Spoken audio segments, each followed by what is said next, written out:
Hi ಗೆಳೆಯರೇ, ನನ್ನ ಹೆಸರು ಸುರೇಶ್. ನನಗೆ 24 ವರ್ಷ. ನಾವು ಸ್ಥಿತಿವಂತರಾಗಿದ್ದು 16 ಎಕರೆ ಜಮೀನು, ಗದ್ದೆ, ತೋಟ, ಗೋಡೌನ್ ಎಲ್ಲವೂ ಇದೆ. ನಮ್ಮದು ಬಾಗಲಕೋಟೆ ಪಕ್ಕದ ಊರು. ನಮ್ಮಲ್ಲಿ ಕೂಲಿ ಕೆಲಸಕ್ಕೆ ಅನೇಕ ಜನರು ಪಕ್ಕದ ಊರಿನಿಂದ ಹಾಗೂ ನಮ್ಮ ಊರಿನಿಂದಲೂ ಜನ ಬರುತ್ತಾರೆ. ಅಪ್ಪ ಯಾವಾಗಲೂ ಕೆಲಸ ಮಾಡುವವರ ಮೇಲೆ ಗಮನ ಇಟ್ಟಿರುತ್ತಾರೆ. ಇಲ್ಲದಿದ್ದರೆ ಅವರು ಕೆಲವೊಮ್ಮೆ ಸುಮ್ಮನೆ ಹರಟೆ ಹೊಡೆಯುತ್ತಾ ಕೂತಿರುತ್ತಾರೆ. ಇಷ್ಟೆಲ್ಲ ಇದ್ದ ಬಳಿಕ ನಾನು ಪಿಯುಸಿ ಮುಗಿಸಿದ ಬಳಿಕ ನಾನು ಓದುವುದನ್ನು ನಿಲ್ಲಿಸಿ ಮನೆ ಮತ್ತು ಜಮೀನಿನ ಉಸ್ತುವಾರಿಯನ್ನು ವಹಿಸಿಕೊಂಡೆ. ಅಪ್ಪ ಗೋಡೌನ್ ಮತ್ತೆ ಬೇರೆ ಕೆಲಸದ ಮೇಲೆ ನಿಗಾ ವಹಿಸಿದರು. ನಮ್ಮ ಊರಿನಲ್ಲಿಯೇ ನನ್ನ ಅತ್ತೆಯ ಮನೆಯ ಇದೆ. ಅವಳು ನಮ್ಮ ಅಪ್ಪನ ಅಕ್ಕ. ಅವಳಿಗೆ ಸುಮಾರು 38 ವಯಸ್ಸು ಆಗಿರಬಹುದು. ನೋಡುವುದಕ್ಕೆ ಆ ವಯಸ್ಸಲ್ಲೂ ಒಳ್ಳೆಯ ಸಿನಿಮಾ ನಟಿ ತರ ಇದ್ದಾರೆ. ಕೆಂಪು ನಿಬ್ಬಣ್ಣ, ಉತ್ತಮ ದೇಹಸಿರಿ ಹೊಂದಿದ್ದಾರೆ. ನಾನು ಚಿಕ್ಕಂದಿನಿಂದ ಅವರ ಮನೆಗೆ ಹೋಗ್ತಾ ಇದ್ದಿದ್ದರಿಂದ ಅವರ ಜೊತೆಗೆ ನನಗೆ ಉತ್ತಮ ಬಾಂಧವ್ಯ ಇದೆ. ಅವರ ಗಂಡ ಸಾಫ್ಟ್ವೇರ್ ಇಂಜಿನಿಯರ್ ಆಗಿದ್ದು ಆತನಿಗೆ ಪ್ರಮೋಷನ್ ಸಿಕ್ಕ ಕಾರಣ ಆತ ಮಲೇಷಿಯಾಗೆ ಹೋಗಿದ್ದ. ಹಾಗಾಗಿ ಅತ್ತೆ ಸಿಟಿ ಬಿಟ್ಟು ಇಲ್ಲೇ ಬಂದು ಇದ್ದಾರೆ. ಅವರ ಹೊಲಗದ್ದೆಗಳನ್ನು ಬೇರೆಯವರನ್ನು ನೋಡಿಕೊಳ್ಳುತ್ತಾರೆ. ಆದರೆ ಅವರು ಆಗಾಗ್ಗೆ ಸುಮ್ಮನೆ ಹೊಲಕ್ಕೆ ಹೋಗಿ ಬರುವುದು ಮಾಡ್ತಾ ಇರ್ತಾರೆ. ಅತ್ತೆಗೆ ಒಬ್ಬ ಸುಂದರವಾದ ಮಗಳಿದ್ದು ಅವಳ ಹೆಸರು ರಾಣಿ. ಅವಳು ದಿನ ಕಾಲೇಜಿಗೆ ಹೋಗಿ ಬರುತ್ತಾಳೆ. ಹಾಗಾಗಿ ಹಗಲಿನ ವೇಳೆ ಅತ್ತೆ ಮನೆಯಲ್ಲಿ ಒಬ್ಬರೇ ಇರುತ್ತಾರೆ. ಮನೆಯಲ್ಲಿ ಏನಾದರೂ ಕೆಲಸವಿದ್ದಾಗ ಅಥವಾ ಏನಾದರೂ ತರಬೇಕೆಂದಾಗ ನನ್ನನ್ನು ಕರೆಯುತ್ತಿದ್ದರು. ಆದರೆ ಒಂದು ದಿನ ಘಟನೆ ನಡೆಯಿತು. ನಾನು ಹೊಲಕ್ಕೆ ಹೊರಟಿದ್ದಾಗ ಅತ್ತೆ ನನಗೆ ಕಾಲ್ ಮಾಡಿದರು. ನಾನು ಮನೆಗೆ ಹೋದಾಗ ಆಕೆ ಅಡುಗೆ ಮನೆಗೆ ಕರೆದು ಮೇಲ್ಗಡೆ ಒಂದು ಡಬ್ಬ ಇದೆ, ಅದನ್ನ ಕೊಡುವಂತೆ ಕೇಳಿದರು. ಅವರು ಇವತ್ತು ಯಾಕೋ ನನಗೆ ಡಿಫರೆಂಟ್ ಆಗಿ ಕಾಣ್ತಾ ಇದ್ದರು. ನಾನು ಅದನ್ನು ತೆಗೆಯಲು ಪ್ರಯತ್ನ ಮಾಡಿದೆ, ಆದರೆ ನನಗೆ ನಿಲುಕಲಿಲ್ಲ. ಅವರು ಆಮೇಲೆ ಒಂದು ಕುರ್ಚಿ ತಂದಿಟ್ಟು ಮೇಲ್ಗಡೆ ಹತ್ತಿ ಅದನ್ನ ತೆಗೆಯುವಂತೆ ಹೇಳಿದರು. ನಾನು ನಿಧಾನವಾಗಿ ಹಾಗೂ ಹೀಗೂ ಮಾಡಿ ಮೇಲ್ಗಡೆ ಹತ್ತಿದೆ. ಅವಾಗ ನಾನು ಅದನ್ನ ಕೊಡೋಕೆ ಅಂತ ಕೈಚಾಚಿದಾಗ ಮೇಲಿನಿಂದ ಅವರ ಚೂಡಿದಾರ್, ಮೇಲ್ಗಡೆಯಿಂದ ಅವರ ಅಂದ ನನಗೆ ಕಾಣಿಸಿತು. ಅವರು ನನಗೆ ಇನ್ನಷ್ಟು ಸುಂದರವಾಗಿ ಕಾಣತೊಡಗಿದ್ದರು. ನಾನು ಬೇರೆ ಕಡೆ ನೋಡೋಕೆ ಯತ್ನ ಮಾಡಿದರು. ನನ್ನ ಮನಸ್ಸು ಕೇಳುತ್ತಿರಲಿಲ್ಲ. ಮತ್ತೆ ಅದನ್ನು ನೋಡಬೇಕು ಅಂತ ಅನಿಸುತ್ತಿತ್ತು. ಕೊನೆಗೆ ನಾನು ಇಳಿಯುವಾಗ ಅವರಿಗೆ ನನ್ನ ಕೈಗೆ ತಾಕಿತ್ತು. ನನಗೆ ಯಾಕೋ ಅದು ತುಂಬಾ ಚೆನ್ನಾಗಿ ಅನಿಸಿತು. ಆಮೇಲೆ ನಾನು ಇದರಲ್ಲಿ ಏನಿದೆ ಇಷ್ಟೊಂದು ಭಾರವಾಗಿದೆ ಅಂತ ಕೇಳಿದಾಗ ಆಕೆ ತಡ್ಕೊಳ್ಳೋ ತೋರಿಸ್ತೀನಿ ಹೇಳಿದರು. ಅವರು ತೆಗೆದು ತೋರಿಸ್ತಾ ಇರಬೇಕಾದರೆ ಡಬ್ಬ ಒತ್ತಿ ಹಿಡಿದಿದ್ದರಿಂದ ಮತ್ತೆ ನನಗೆ ಅವರ ಅಂದದ ದರ್ಶನವಾಯಿತು. ಅಂದಿನಿಂದ ನನಗೆ ಅತ್ತೆಯ ಮೇಲೆ ಒಂದು ಕಣ್ಣು ಬಿತ್ತು. ಅವರನ್ನು ನೋಡುವ ನೋಟ ಬದಲಾಗಿ ಹೇಗಿದ್ದರೂ ಮನೆಯಲ್ಲಿ ಯಾರೂ ಇರುವುದಿಲ್ಲ, ಏನಾದರೂ ಮಾಡಿ ಸುಖ ಅನುಭವಿಸಬೇಕು ಅಂತ ನಿರ್ಧರಿಸಿದೆ. ಅದಾದ ನಂತರ ಅವರು ನನ್ನ ಯಾವುದಾದರೂ ಕೆಲಸಕ್ಕೆ ಕರೆಯಲಿ ಅಂತ ಅಲ್ಲಿಯೇ ಜಾಸ್ತಿ ಓಡಾಡತೊಡಗಿದೆ. ಸಾಯಂಕಾಲ ಹೊಲದಿಂದ ಬಂದ ಮೇಲೂ ಕೂಡ ಸುಮ್ಮನೆ ಅವರ ಹತ್ತಿರ ಓಡಾಡಿಕೊಂಡು ಇದ್ದೆ. ಹೀಗೆ ಒಂದು ದಿನ ಅತ್ತೆ ನನ್ನನ್ನು ಕರೆದು ಇವತ್ತು ಏನಾದರೂ ಕೆಲಸ ಇದೆಯಾ ಅಂತ ಕೇಳಿದ್ರು. ನಾನು ಹೊಲಕ್ಕೆ ಹೋಗಬೇಕು, ಅದು ಬಿಟ್ರೆ ಬೇರೆ ಏನೂ ಇಲ್ಲ ಅಂತ ಹೇಳಿದ್ರು. ಏನಾದರೂ ಕೆಲಸ ಇದೆಯಾ ಅಂತ ಕೇಳಿದೆ. ಅದಕ್ಕೆ ಅವರು ನಮ್ಮ ಹೊಲದ ಕಡೆಗೆ ಹೋಗಿ ಬಂದು ಬಹಳ ದಿನ ಆಯ್ತು, ಹಾಗೆ ಹೋಗಬೇಕು ಅಂತ ಹೇಳಿದ್ರು. ಆಗ ನಾನು ಸರಿ ಎಂದಾಗ ನಿನ್ನೆ ಮನೆ ಕೆಲಸ ಮಾಡುವಾಗ ಸ್ವಲ್ಪ ಕಾಲು ಉಳುಕಿದೆ, ನೋಡೆಯೋಕೆ ಕಷ್ಟ ಆಗಿದೆ. ಆದರೆ ಇವತ್ತು ಯಾರೋ ಹೊಲ ನೋಡೋಕೆ ಬರ್ತಿದ್ದಾರೆ, ನಾನು ಹೋಗಬೇಕಿತ್ತು ಅಂತ ಹೇಳಿದ್ಲು. ನಾನು ಸರಿ ಹಾಗಿದ್ರೆ ಕರ್ಕೊಂಡು ಹೋಗ್ತೇನೆ ಅಂತ ಹೇಳಿದೆ. ಸಾಯಂಕಾಲ ಹೊಲದಿಂದ ನೇರವಾಗಿ ಅತ್ತೆ ಮನೆಗೆ ಬಂದಾಗ ಅವರು ರೆಡಿಯಾಗಿ ಹಳದಿ ಸೀರೆ ಹಾಕೊಂಡು ನಿಂತಿದ್ರು. ನಾನು ಹೋದ ಮೇಲೆ ಮನೆಗೆ ಬೀಗ ಹಾಕೋಕೆ ಅಂತ ಹಿಂದೆ ತಿರುಗಿದರು.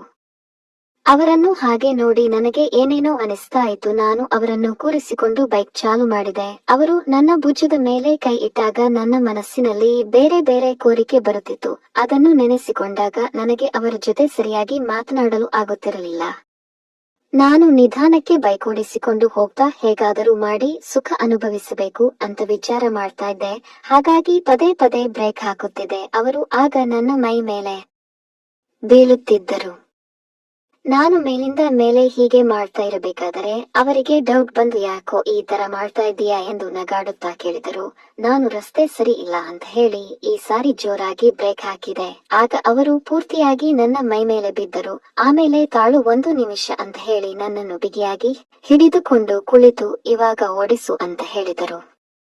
ಅವರು ನನ್ನನ್ನು ಆ ರೀತಿ ಹಿಡಿದುಕೊಂಡು ಕುಳಿತಿದ್ದಾಗ ನನಗೆ ಇನ್ನಷ್ಟು ಜಾಸ್ತಿ ಆಸೆ ಉಂಟಾಗಿ ಯಾಕೆ ಇಷ್ಟೊಂದು ಬಿಗಿಯಾಗಿ ಹಿಡ್ಕೊಂಡಿದ್ದೀರಾ ಅಂತ ಕೇಳಿದೆ. ಅವಾಗ ಆಕೆ ನಿನಗೆ ಬೇಕಾದದ್ದು ಅದೇ ಅಲ್ಲವಾ, ಈಗಲಾದರೂ ಸರಿಯಾಗಿ ಗಾಡಿ ಓಡಿಸುತ್ತೀಯಾ ಅಂತ ನೋಡ್ತೀನಿ ಅಂತ ನಗಾಡುತ್ತಾ ಹೇಳಿದರು. ಅವರು ಹಾಗೆ ನಗುತ್ತಾ ಹಾಗೆ ಹೇಳಿದಾಗ ನನಗೂ ಸ್ವಲ್ಪ ಧೈರ್ಯ ಬಂದಂಗೆ ಆಯ್ತು. ಕೊನೆಗೆ ನಾವು ಮಾತು ಮಾತಲ್ಲೇ ಅಲ್ಲ, ನೀವು ಈ ರೀತಿ ನನ್ನ ಹಿಡಿದುಕೊಂಡು ಕುಳಿತರೆ ನನಗೆ ಹೇಗೋ ಆಗುತ್ತೆ. ನನ್ನ ಮನಸ್ಸಲ್ಲಿ ಬೇರೆ ಬೇರೆ ವಿಚಾರ ಬರ್ತಾವೆ, ಅದರ ಬಗ್ಗೆ ಆಸೆ ಜಾಸ್ತಿ ಆಗುತ್ತೆ ಅಂತ ಹೇಳಿಬಿಟ್ಟೆ. ಆಗ ಅವರು, ಲೋ, ನಾನು ನಿನ್ನ ಅತ್ತೆ, ನಿನ್ನ ಚಿಕ್ಕವನಿಂದ ನೋಡಿದ್ದೇನೆ, ನೀನೇನೋ ಇವಾಗ ದೊಡ್ಡವ ಆಗಿರ್ಬೇಕು ಅಂತ ಹೇಳಿದ್ರು. ನಾನು, ಇವಾಗ ಏನಾಯ್ತು ಅಂತ ಕೇಳಿದೆ. ಅವರು, ಆಗ ನೀನು ಅವತ್ತು ನಮ್ಮ ಮನೆಗೆ ಬಂದಾಗಿನಿಂದ ನಿನ್ನ ನಡವಳಿಕೆ ಸಿಕ್ಕಾಪಟ್ಟೆ ಬದಲಾಗಿದ್ದು ನನಗೆ ಗೊತ್ತು. ಅಲ್ಲದೆ ನೀನು ಮೇಲ್ಗಡೆ ಕೂತು ನನ್ನ ಚುಡಿದಾರ ಮೇಲಿಂದ ನನ್ನ ಅಂದವನ್ನು ನೋಡ್ತಾ ಇದ್ದಿದ್ದು ನನಗೆ ಗೊತ್ತು. ಅಲ್ಲದೆ ನೀನು ಡಬ್ಬ ತೆಗೆಯುವ ಏನು ನೋಡ್ತಾ ಇದ್ದೆ ಅನ್ನೋದು ನನಗೆ ಗೊತ್ತು ಅಂತ ಹೇಳಿದ್ರು. ನಾನು ಹಾಗೆ ಎಲ್ಲಾ ಕೇಳಿಸಿಕೊಳ್ತಾ ಇದ್ದೆ. ಕೊನೆಗೆ ಅವರು, ನೋಡಿದ್ರು ಸಾಲದು, ಇವಾಗ ಏನು ಆಸೆ ಆಗ್ತಾ ಇದೆಯೋ ನಿನಗೆ ಅಂತ ಕೇಳಿದ್ರು. ನಾನು, ಒಂದು ಚೂರು ಧೈರ್ಯ ಮಾಡಿ, ನನಗೆ ನಿಮ್ಮ ಮೇಲೆ ಆಸೆ ಆಗುತ್ತದೆ ಅಂತ ಹೇಳಿದೆ. ಆಗ ಅವರು ಸ್ವಲ್ಪ ಯೋಚನೆ ಮಾಡಿ ಸುಮ್ಮನಿದ್ದು, ಹಾಗಿದ್ರೆ ಆಸೆ ಆದ್ರೆ ತೀರಿಸಿಕೊಳ್ಳಬೇಕಪ್ಪ, ಸುಮ್ನೆ ಇದ್ರೆ ಹೇಗೆ ಅಂತ ಕೇಳಿದ್ರು. ನನಗೆ ಶಾಕ್ ಆಗಿ ಗಾಡಿ ನಿಲ್ಲಿಸಿದೆ. ಆಮೇಲೆ, ನೀವು ಹೇಳ್ತಾ ಇರೋದು ನಿಜಾನಾ ಅಥವಾ ಸುಮ್ನೆ ಕಾಮಿಡಿ ಮಾಡ್ತಾ ಇದ್ದೀರಾ ಅಂದಾಗ ಅವರು, ಇವಾಗ ಗಾಡಿ ಚಾಲು ಮಾಡು, ಮುಂದೆ ಹೊಲದಲ್ಲಿ ನೋಡೋಣ ನಡಿ, ಈಗ ಗಾಡಿ ಓಡಿಸು ಅಂತ ಹೇಳಿದರು. ಹಾಗೆ ಅವರನ್ನು ಹೊಲದ ಹತ್ತಿರ ಕರೆದುಕೊಂಡು ಹೋದಾಗ ಅಲ್ಲಿ ಯಾರೂ ಇರಲಿಲ್ಲ, ಕೆಲಸಕ್ಕೂ ಯಾರು ಬಂದಿರಲಿಲ್ಲ. ನಾನು ಅವರು ಹೊಲದಲ್ಲಿ ಆಚೆ ಕಡೆ ಇದ್ದ ಪಕ್ಕದಲ್ಲಿರುವ ಒಂದು ಚಿಕ್ಕ ಶೆಡ್ನಲ್ಲಿ ಕುಳಿತೆವು.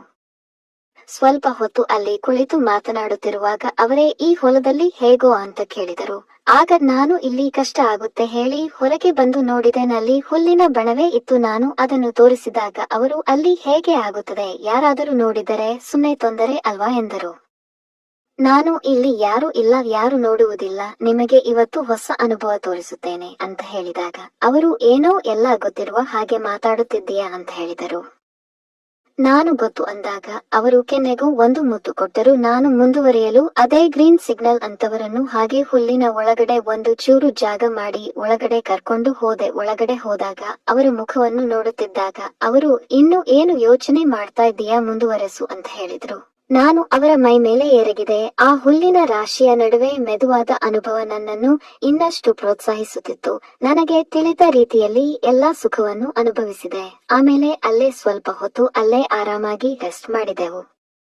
ಆಮೇಲೆ ನಾನು ಹೇಗಿತ್ತು ಅಂತ ಕೇಳಿದಾಗ ಅವರು, ನನ್ನ ಗಂಡ ಕೊಟ್ಟ ಗ್ಯಾಪ್ನೆಲ್ಲ ನೀನು ತುಂಬಿದೆ ಅಂತ ಕಣ್ಣು ಹೊಡೆದು ನಗುತ್ತಾ ಹೇಳಿದ್ರು. ನನಗೆ ಒಂದು ಚೂರು ನಗು ಬಂತು. ಇದಾದ ಮೇಲೆ ಮತ್ತೆ ಕೇಳಬೇಕೆ, ಅವತ್ತು ಅಲ್ಲೇ ಇನ್ನೊಂದು ಸುತ್ತು ಆಟವಾಡಿ ಮನೆಗೆ ಹೋದೆವು. ಅಷ್ಟೇ ಅಲ್ಲದೆ ಇವಾಗ ಮಳೆಗಾಲ ಇದೆ, ಹೊಲಕ್ಕೆ ಹೋಗೋದು ಸ್ವಲ್ಪ ಕಡಿಮೆ, ಹಾಗಾಗಿ ಮನೆಯಲ್ಲಿ ಆಗಾಗ ಆಟ ಆಡ್ತಾ ಇದ್ದೀವಿ. ಫ್ರೆಂಡ್ಸ್, ನನ್ನ ಕತೆ ಇಷ್ಟವಾದರೆ ಲೈಕ್ ಮಾಡಿ, ಚಾನೆಲ್ ಅನ್ನು ಸಬ್ಸ್ಕ್ರೈಬ್ ಮಾಡಿ.